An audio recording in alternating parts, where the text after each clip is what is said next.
Hey everyone, I hope you're doing well. Today we're going to talk about application with same side interior and congruent angles.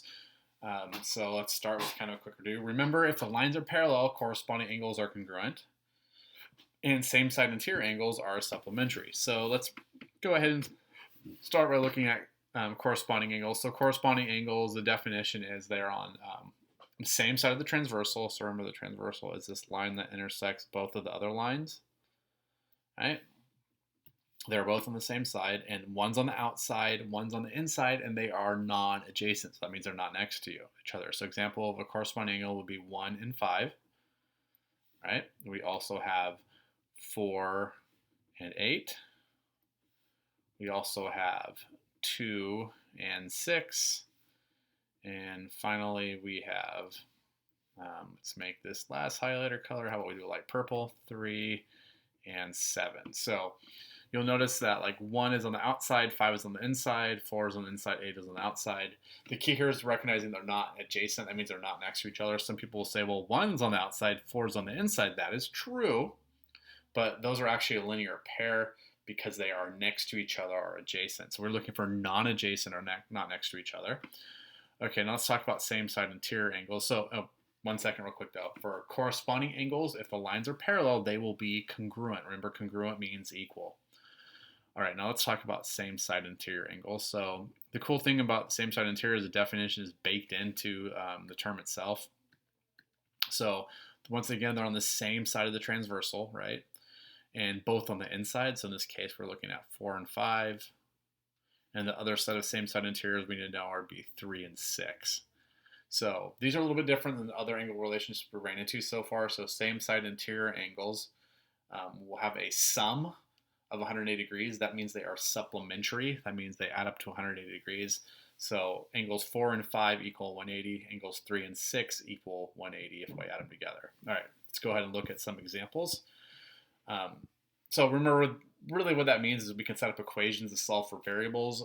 That's really the key takeaway out of this. We can figure out missing values and we can determine the actual angle if we have enough information. So that's kind of what we're going to play with now. All right, so our first example is a corresponding angle. So I know this is a corresponding angle because this is on the outside, this is on the inside, and they're both on the same side of the transversal.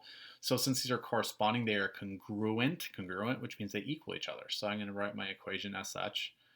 4x plus 9 equals 117, right? And now I'm just going to solve for x. So subtract 9 to both sides.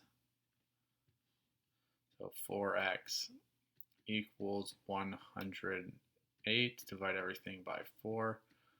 So x equals, I believe that will be 26. Let me verify that. Actually 27.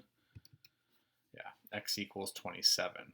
All right, now in this problem, we're not going to do it, but if we wanted to, we could plug this back in. Let's go ahead. Actually, we are going to check it. So I'll check it real quick. So I have 4 times 27 plus 9. So 4 times 27 is 108.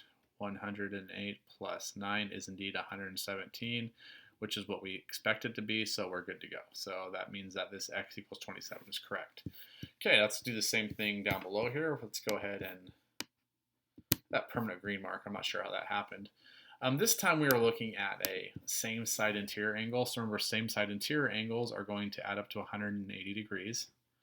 Right? They have a sum of 180 degrees. So that means I'm going to take 3x plus 1 and add it to 3x plus 44. And I know that the sum of these angles is 180 degrees. All right, so I don't need those parentheses. I'm not really doing anything. There's no negative value on the outside, so I don't need to switch the sign. So the first thing I'm going to do is just drop them. 3x plus 1 plus 3x plus 44. Now I'm going to combine like terms. So I'm going to add the x's together, and then I'm going to add the constants together. So the 3 plus 3 is 6x. 1 plus 44 is 45. All right, and then I'm going to subtract 45 from both sides. Here we go. That cancels out. So I have 6x equals 135. x equals 22.5. Okay, remember math doesn't always end up with nice pretty numbers.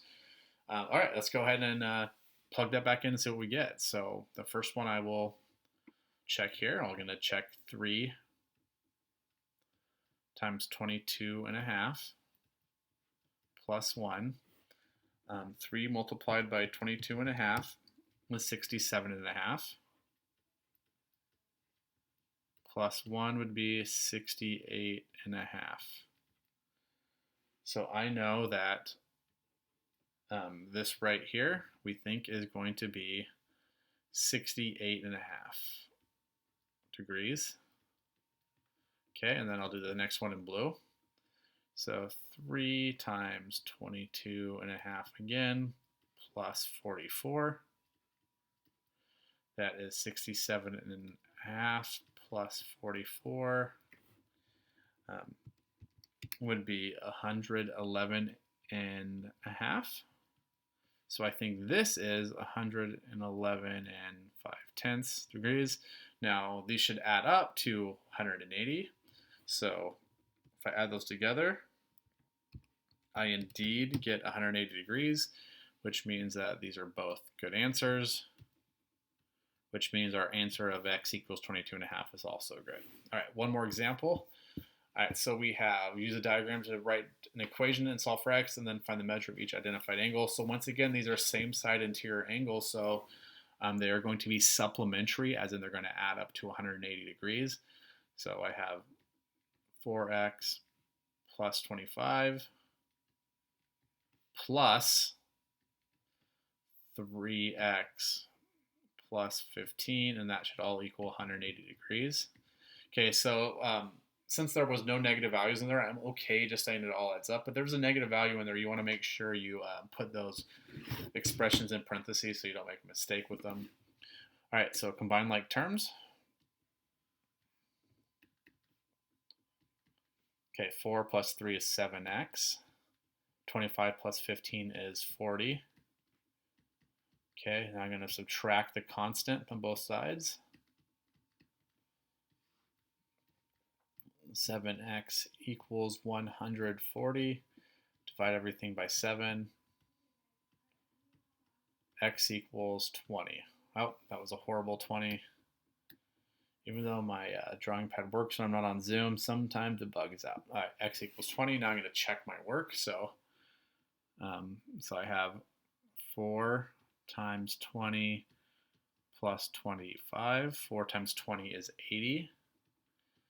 80 plus 25 is 105.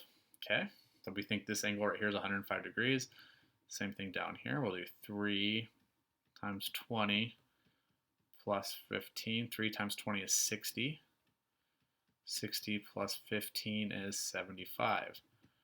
105 plus 75 equal 180, which is good, which means that is correct, which means that is correct, which means that is correct. Okay, so I hope you found that helpful. If you guys missed class, this is a good resource to use, so hopefully you watched it. Yeah, have a good one.